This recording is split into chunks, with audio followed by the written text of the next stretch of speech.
Paz do Senhor, irmãos, amém? Amém! Eita, povo animado! Eu quero convidar você para pegar sua Bíblia. Eu quero compartilhar um texto que Deus ministrou no meu coração, que se encontra em 1 Samuel, no capítulo 3. O jovem Samuel servia ao Senhor perante Eli. Naqueles dias a palavra do Senhor era muito rara, as visões não eram frequentes. Certo dia, estando deitado num lugar costumado, o sacerdote Eli, cujos olhos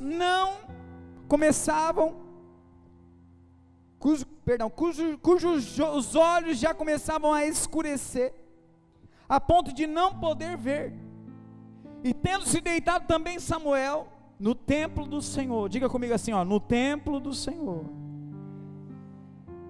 em que estava a arca, antes que a lâmpada de Deus se apagasse, o Senhor chamou o menino, Samuel, Samuel. Este respondeu: eis-me aqui. Amém? Louvado seja Deus. Eu vou fazer uma pergunta: quem aqui tem sonhos? Todo mundo tem sonho? Todo mundo tem um objetivo de vida, amém? Talvez seu objetivo seja ter uma casa, seja ter um namorado, seja ter uma noiva, uma esposa. Eu sempre falo, né? Seja objetivo, vai, parte para a esposa. Ou no caso da mulher, o esposo. Já vai direto lá: Senhor, eu quero um esposo, uma esposa. Todos têm um sonho. Até mesmo pastor, eu creio que o sonho deles é ganhar Ivaiporã e região para Jesus, amém? Todos têm sonhos, mas o grande problema é quando as pessoas tentam afogar esses sonhos, é quando as pessoas tentam pisar em cima dos seus sonhos. Eu estou falando com você que de repente já desistiu dos seus sonhos. Eu estou falando com você que de repente você está questionando o seu sonho. Talvez você já não sonha mais, você já não espera mais esse milagre na sua vida. E é justamente por isso que eu quero trazer uma história aqui para vocês. Uma história de alguém improvável. Uma história de alguém que não iria romper. Uma história de alguém que não poderia existir. Mas porque Deus determinou, Ele veio a existir e fazer com que o milagre ocorresse tanto na vida da família dele, quanto em toda uma nação. Eu não sei o que tem te levado a desistir dos sonhos, mas eu só digo uma coisa: todo aquele que se rende aos pés do Senhor tem o seu prazer alcançado. Amém? A Bíblia narra sobre uma mulher chamada Ana, uma mulher muito devota a Deus, uma mulher muito temente a Deus. Tinha os seus costumes nos parâmetros judaicos, tinha os seus costumes nas raízes, na família. E essa mulher, ela tinha um esposo chamado Eucana. E na época, como de costume, o homem poderia ter mais de uma mulher. Fato este que pela história não deu certo, e até hoje não dá certo, em países que o homem pode ter mais do que uma mulher. Se você olhar para a sua esposa, você vê que é difícil você ter uma esposa. Agora calcule 2, 3. A discórdia reina dentro da casa, né? Imagina. E começou a haver uma discórdia muito grande com Ana e uma outra chamada Penina. Até o nome dela não ajuda muito, né? Penina. Se tiver alguém chamado Penina, me perdoe em nome de Jesus. E Penina, ela sempre apontava para Ana, porque Penina tinha filhos, e Ana não tinha. E Ana se sentia menosprezada, mas ela acreditava em Deus.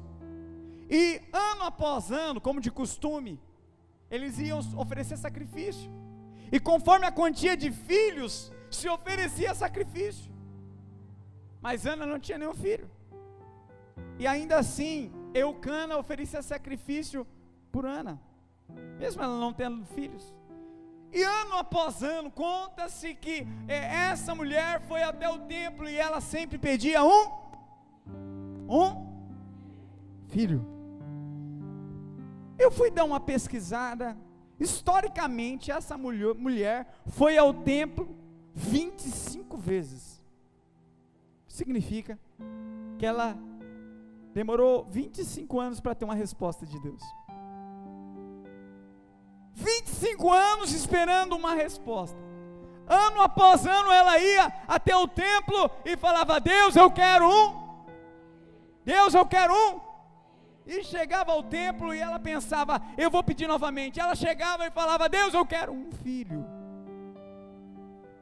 Deus sempre olhava aquela mulher. Deus olha sempre por você. Olha para quem está ao seu lado e diga assim: Deus olha por você. Deus olha você. Deus se importa com você. Aquela mulher subiu e Deus lá dos altos céus olhou para aquela mulher e falou: eis aí, Ana, para pedir um filho. E foi isso por vezes, até que um dia, Ana tomou uma atitude diferente. Ana, ela falou assim: hoje eu vou para a igreja, mas quando eu chegar na igreja, isso depois de 25 anos, quando eu chegar na igreja, eu vou oferecer a minha maior adoração. Quando eu chegar na igreja, eu vou ser tão determinada, que eu vou escolher um cantinho, e eu não vou sair daquele cantinho, eu vou chorar, eu vou me debruçar na presença de Deus, e até que Ele me responda, eu não vou sair. E ela escolheu o cantinho e ficou ali. Talvez seja você, talvez seja a sua história. Talvez você veio hoje na igreja: hoje eu vou na igreja e eu vou sair de lá debaixo de uma resposta de Deus. Deus pode te responder hoje, quem acredita? E aquela mulher então, ela começa a chorar. Ela começa a chorar e ela conversa com Deus e fala assim: Deus, eu vim aqui oferecer a minha maior adoração. Se o Senhor me der um filho, eu vou devolver ele para ti. Se o Senhor me curar, se o Senhor curar o meu ventre, se eu passar a ser uma mulher fértil, o filho que o Senhor me der, eu vou devolver ele no teu templo. Eu fico imaginando Deus nos altos céus, 25 anos, aquela mulher foi pedindo um filho, mas um dia ela sobe ao templo e ela fala assim: Senhor, eu quero oferecer a maior adoração, quero oferecer meu tudo, eu quero te dar o meu tudo. Deus dos altos céus olhou e certamente Deus ficou feliz com aquela atitude. Peraí, opa, ela quer me dar um filho. Uniu-se duas situações. Deus precisava de um profeta, de um rei, de um governador na realidade, e um juiz, e ela precisava de um filho. Só que Deus não queria dar um filho para Ana. Deus não queria dar um filho, Deus queria dar um profeta. E quando Ana vem com essa proposta para Deus, fala: Deus, eu vou te dar a minha maior adoração, que é o meu filho, eu te dou ele. Deus se agrada, e naquele momento aparece Eli, e conversa com Ana, tem ela como embriagada, e naquele momento, Eli determina que o milagre de Deus aconteceu na vida de Ana. Só que existem dois fatores, alguns fatores fortes na vida de Ana, que eu tenho que compartilhar, que acontece conosco. Às vezes você espera uma palavra de longe, você espera um pastor de longe vir falar com você, um missionário vir de longe para falar com você, e nem sempre é assim. Ana esperava um milagre, e olha, a primeira palavra que Eli falou para ela: você está embriagada. Quem sabe Ana esperava um posicionamento do seu esposo, uma fé do seu esposo, e a Bíblia relata que o esposo, Eucana, falava: não sou eu melhor que 10 filhos para você, para com isso, mulher. É como se ele não acreditasse, mas Ana persistia. Os seus sonhos só vão ser concretizados se você oferecer a sua maior adoração, independe de quem acredita ou não em você. Independe de quem acredita, se você oferecer a sua maior adoração. Olha que interessante. Quem é maior? As bênçãos de Deus ou Deus das bênçãos? Quem é maior? As pessoas ficam tão preocupadas, pastor, em correr atrás do Deus que pode dar a bênção, mas não especificamente no Deus, mas nas bênçãos do Deus Todo-Poderoso.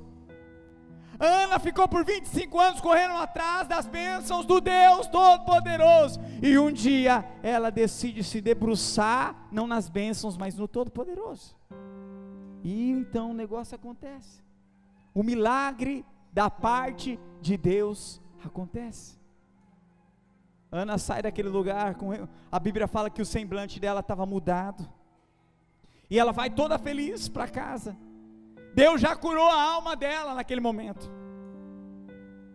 e depois ela coabita com seu esposo, e Deus fez um milagre. Era improvável, mas então surge o milagre. Eu não sei o que você fala da sua vida, qual que é a sua perspectiva, não sei qual que é os seus sonhos, mas o que Deus sonha para a sua vida é grande demais. O que Deus tem projetado para a sua vida é fora da sua realidade. Ana nunca imaginou o que iria acontecer dali para frente. Quem tem filhos aqui? Opa, que legal. Tem alguém que tem um filho aqui de 4 anos de idade? 4 anos? Levanta a mão alto assim, 4 anos de idade, isso, ó. Ana fez um voto para Deus, sim ou não? Fez. E agora ela pega os filhos o filho no braço, coloca o nome dele de Samuel. Ela pega nos braços, coloca nos braços do esposo. A felicidade reina na casa. Ela coloca a veste no filho para ir para o templo, e voltava com o filho do templo. Ela amamentava essa criança, ela ouviu as primeiras palavras dessa criança, ela ouviu os primeiros passinhos dessa criança, até que, aproximadamente, quando a criança tinha aproximadamente os 4 anos de idade, ela coloca uma roupinha diferente nessa criança, e ela fala assim: filho, a mamãe vai levar você no templo hoje. Mas mamãe, minha roupa está diferente. Calma, você vai adorar o Senhor. E então ela vai com essa criança para cumprir o voto. Eu dei uma pesquisada, tinha um pavimento especial, onde uma pessoa, um levita, era responsável por recolher as oferendas, os sacrifícios, os animais. E então ele abria a porta, pegava o animal, o cabrito, as pombas, e levava para ser queimada, para oferecer sacrifício, para subir aquela fumaça até os céus, e para Deus perdoar os pecados. Certa ocasião, naquele ano, alguém bate a porta. Aquele levita abre a porta, e então a mulher fala assim: eu vim trazer o meu sacrifício, o meu tudo. Ela entrega aquela criança na mão daquele levita. Aquele levita se assusta: mas peraí, a senhora está enganada, aqui nós não recebemos criança. Aí ela fala assim: eu entreguei ele para o Senhor. Aquele homem fica assustado. Espera um pouquinho, senhora. Pega aquela criança, vai até Eli. Chega Eli. Aconteceu algo inusitado aqui. Ele explica para Eli, então pega aquela criança. Ele fala: mas o que essa criança está fazendo aqui? Então a mãe veio trazer essa criança. Ela falou que entregou para o Senhor. Sabe, irmãos, é muito fácil nós prometermos coisas. É muito fácil no momento da dificuldade você falar assim: eu vou dar, eu vou fazer. Se Deus me der esse carro vai ser para a obra. Mas se chover o negócio pega, né? Aquele barrinho. Mas se o Senhor me der o meu esposo, eu vou estar com ele na igreja. Se o Senhor fizer isso, será para a tua obra. Se o Senhor fizer aquilo, vai ser para a tua obra. E esquece.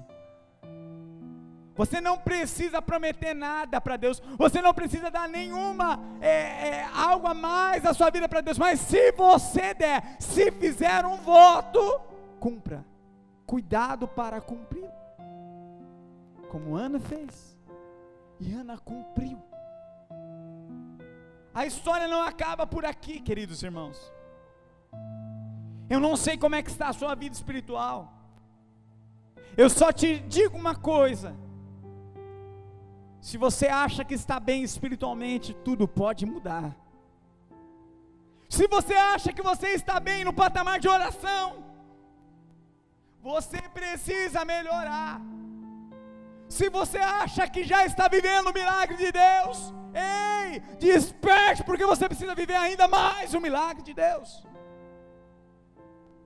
Outro fator que me chama muita atenção é que começa a passar-se os tempos, e Saul tem uma função. Com 4 aninhos de idade, ele tem uma função lá no templo, lá onde viviam os levitas. A função de Samuel era ser servo. Ele é quem levava a água para Eli. Levava água. Eli, água! Já bebi, pode levar. Eli, traga o pão. Eli corria, levava o pão. Ele ficou um bom tempo assim. Ficou um bom tempo servindo. Era conhecido, Samuel era conhecido como garçom. Ele servia ali. Ele servia. E nisso nós tiramos um exemplo muito importante.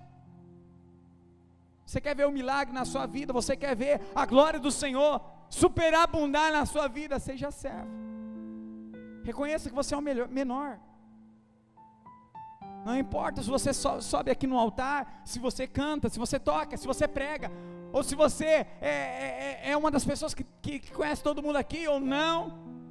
Reconheça que diante de Deus você é servo e menor. E reconheça que aqui você tem que servir.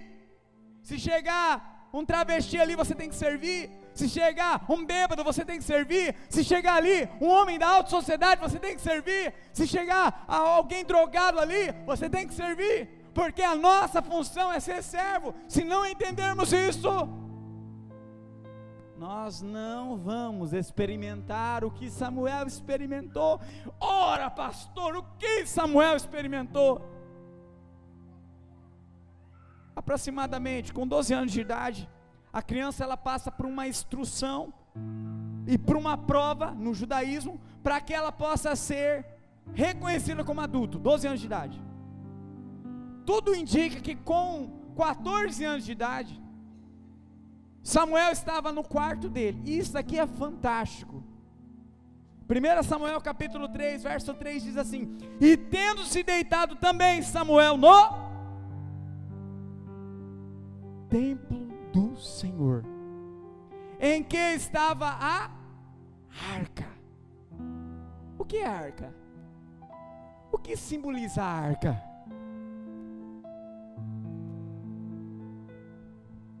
Samuel dormia onde? Se você deita em uma cama. Amém? Se você deita numa cama, Se tem uma cama, então é o lugar onde Samuel ficava, até mesmo para manter cuidado aquele ambiente todo especial, manter o fogo aceso, para cuidar daquele lugar santíssimo. Agora tem um detalhe importante: ali tem uma arca, ali tem a presença de Deus. A arca simboliza a presença de Deus. E Samuel morava na presença de Deus. Se você ainda não entendeu, eu vou te explicar ainda melhor. Queridos, na sua casa, você tem uma arca? Na sua casa, tem a presença de Deus? Pastor, como que eu sei se a arca se na minha casa tem uma arca, se na minha casa tem a presença de Deus? Qual é o seu cantinho de oração na sua casa? Qual é o cantinho onde você dobra o joelho para engrandecer o Todo-Poderoso? E então, dependendo da sua resposta, eu vou te dizer: você tem uma arca na sua casa, você tem um Espírito Santo na sua casa. O Espírito Santo só está na vida daquele que busca, na casa daquele que busca. Eu só adoro na igreja. Ei, você tem que adorar em todo lugar. Leve a adoração de Deus em todo lugar. Em todo lugar. Certa ocasião estava aquele menino de 14 anos de idade, deitado. Ele escuta uma voz suave: Samuel. E ele levanta rapidamente e vai lá onde Eli está, e ele pergunta: Eli, o senhor precisa de mim? Ele fala: menino, vai dormir. Eu vou abrir um parênteses aqui. Naquele contexto, já não se falava mais, já não tinha profeta que falava mais, já não tinha mais revelações. A Bíblia fala, era um momento em que estava tudo parado. Deus já não falava com Eli. Eli tinha endurecido o coração, tinha apoiado os filhos, e agora Deus não falava mais. Pela segunda vez Deus chama Samuel: Samuel. Samuel volta. Eli, o senhor me chamou. Eli achou meio estranho. Peraí, filho, vem aqui. Como assim? Alguém te chamando? Ele lembrou-se de quando Deus falava com ele, provavelmente. E então ele instruiu, ele falou: se por acaso você ouvir de novo, diz assim: fala que o seu servo, eis-me aqui, o seu servo ouve.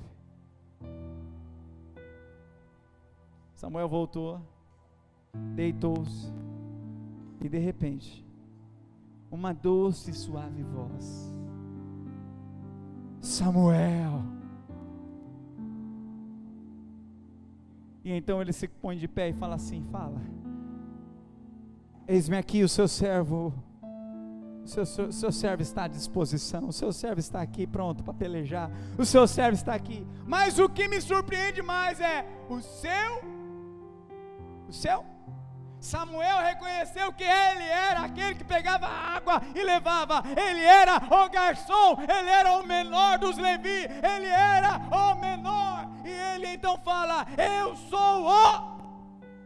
sou o servo, e como servo eu sei servir. E se eu sei servir, eis-me aqui, Senhor, eis-me aqui. O Senhor Todo-Poderoso está à busca, não é de pessoas que falam super bem. Se fosse assim, Ele não tinha escolhido aqueles 12 apóstolos. O Todo-Poderoso não está atrás de pessoas que se consideram totalmente conhecedores da filosofia, da teologia. O Senhor Todo-Poderoso está atrás de servos, pessoas dispostas a aprender, pessoas dispostas a cumprir a vontade dEle. Pastor, mas eu acho que comigo não dá isso não. Eu acho que comigo isso não funciona, pastor, porque as coisas não estão fáceis na minha vida. Eu estou passando por muitos problemas. Pastor, eu peco. Você peca, irmão, então leva isso para Deus. Dobre seu joelho e fala do seu pecado para Ele. Eu sempre menciono em Ubiratã, você precisa falar o seu pecado, falar para Deus o seu pecado.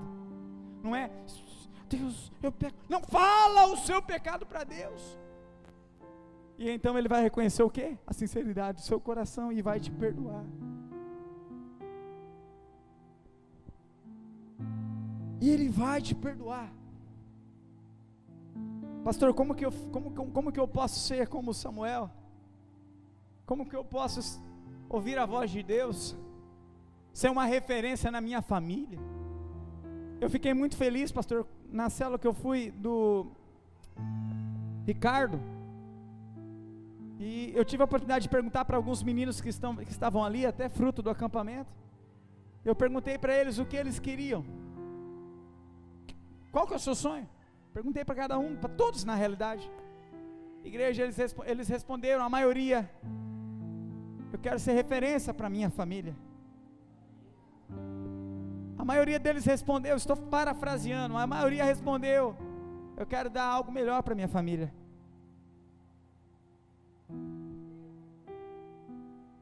Queridos, se você quer ser como Samuel, que mudou a realidade de sua geração, que mudou a realidade da Ana, da mãe dele, que mudou a realidade de um povo, se você quer ser aquele que ganha todos os seus para Jesus, se você quer ser aquele que é referência em Vaiporã e região, escute e grave o que eu vou te falar. Ofereça a Deus o seu melhor, e o melhor não é o seu carro. Claro, Deus pode pedir o seu carro, eu já vi isso. O melhor não é o seu trabalho. Talvez Deus possa pedir para você: olha, filho, você vai ser pregador da minha palavra, você vai ser pastor e tudo mais. Eu já vi acontecer, mas Deus, o que Deus mais espera de você não é bens materiais. Deus, Ele quer o que é o mais precioso para você. Um dos maiores vendedores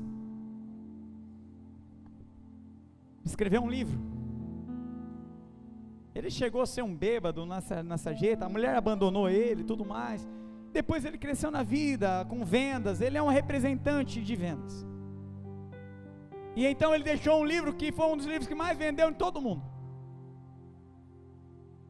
E ele dá um conselho: olha, se você quer se dar bem na vida, cedinho, quando você acordar, pega o jornal. Você vai pegar o jornal, você não vai na página de esporte, porque talvez seu time pode ter perdido. Corta essa parte do esporte, então você não vai começar bem o dia. Corta a parte da política, porque senão você vai ficar decepcionado. Corte a parte da economia, senão você vai ficar ali cabeça quente, aqueles investimentos e tudo mais. Corta, deixa para depois. Vai lá, direto, lá no finalzinho do jornal, onde tem o relato de todas as pessoas que morreram naquela semana. E então você vai fazer um exercício, procure o seu nome. E então você vai descobrir uma coisa: o maior dos milagres, que o seu nome não está ali. Ele fala isso no livro dele. Você procura o seu nome, procura, não achei, Tiago Nunes Pinheiro não está. Estou vivo. E então você vai se deparar com um milagre, porque enquanto você tem vida, tem jeito para você. E o mais precioso para Deus não é os seus bens materiais, mas é a sua vida. Eu vejo pessoas falando: olha, Deus, se o Senhor fizer isso na minha vida, eu vou fazer isso, eu vou andar tantos quilômetros, eu vou fazer isso. Não, para com isso. Dá a sua vida para Ele. E então você vai ver quantos milagres vão acontecer com você. Você acredita nisso? Muitos milagres vão te acompanhar. Sabe o que começou a acontecer naquele local ali onde estava Levi, onde estavam os levitas, onde estava Samuel? Depois que Deus falou com Samuel e falou: de você eu vou fazer grandes milagres, vou fazer de você um grande profeta, vou falar contigo. Deus começa a falar várias vezes com Samuel. Deus tem falado com você, irmão? Minha irmã, Deus tem falado com você?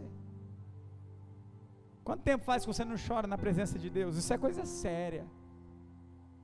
Pastor, quando eu aceitei Jesus, meu coração palpitava de uma certa maneira, e o pastor pegava o microfone, eu já começava a chorar, mas hoje eu não choro.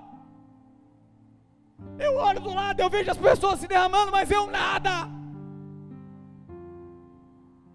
Eu profetizo em nome de Jesus. Se você entregar para Deus o seu melhor, você vai sair daqui já ouvindo a voz do Todo-Poderoso. Você vai sair daqui hoje ouvindo a voz do Todo-Poderoso. Você vai sair daqui.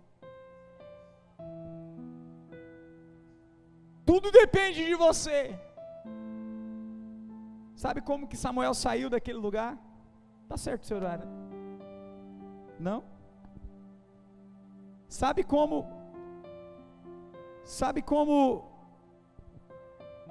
Samuel saiu daquele lugar? Samuel saiu daquele lugar. Lembre-se de uma coisa, ele entrou, a mãe dele levou ele, fechou-se as portas. Samuel ficou naquele recipiente. Certa ocasião, passados-se muitos anos, agora as portas se abrem, e Samuel sai, e a Bíblia mesmo menciona, que Samuel agora sai como juiz, como profeta, e como sacerdote. Imagine a cena, aquele homem saindo, Ana olhando o filho dela, e ela apontando para o filho, falando: aquele é o meu milagre,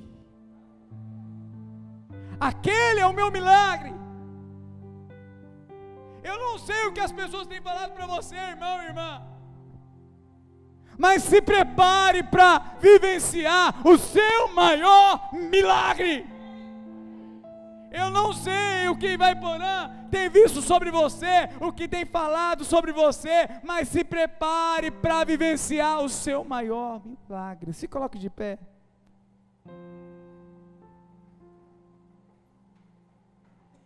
Quero convidar o ministério de louvor, por gentileza. Nesses minutinhos que ainda me restam, eu quero te desafiar nessa noite. Eu deixei essa palavra para você entender que nós precisamos dar o nosso melhor.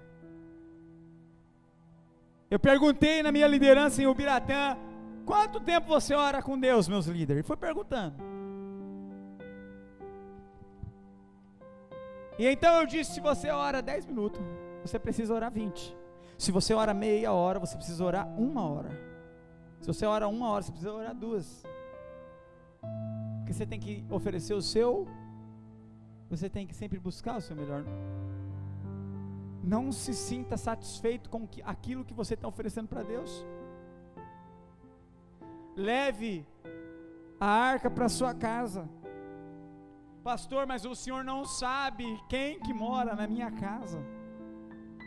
O senhor não sabe a luta que eu passo na minha casa, pastor. Eu não sei mesmo, irmãos. Só que eu sei de uma coisa: se a arca de Deus estiver lá, se a presença de Deus estiver lá, se você levar a adoração lá, se você levar a oração lá, não vai ter aquele que não vai se prostrar diante do Senhor Jesus. Você tem pai, você tem mãe, que não é evangélico, que não veio aqui ainda, você tem irmão, você tem tio, vovó, não importa, se você começar a se dobrar diante do Senhor Jesus Cristo no seu quarto, a glória do Senhor vai impactar o coração deles, e eles vão te perguntar: o que aconteceu?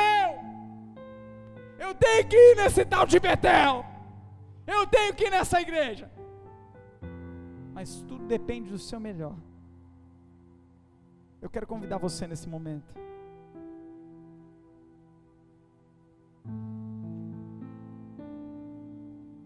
Como está a sua vida com Deus?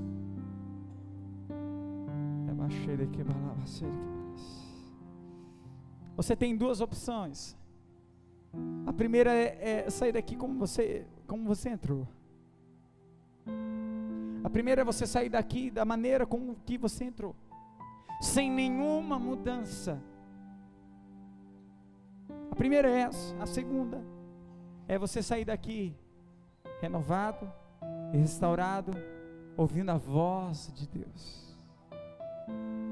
A palavra de Deus é a voz de Deus, obviamente. Mas sabe, quando você deixa de ler a palavra, você não escuta mais a voz de Deus, mas você quer continuar ouvindo a voz de Deus, assim como Samuel? Então eu quero convidar você para sair do seu lugar e vir aqui à frente. Eu quero fazer uma oração com você.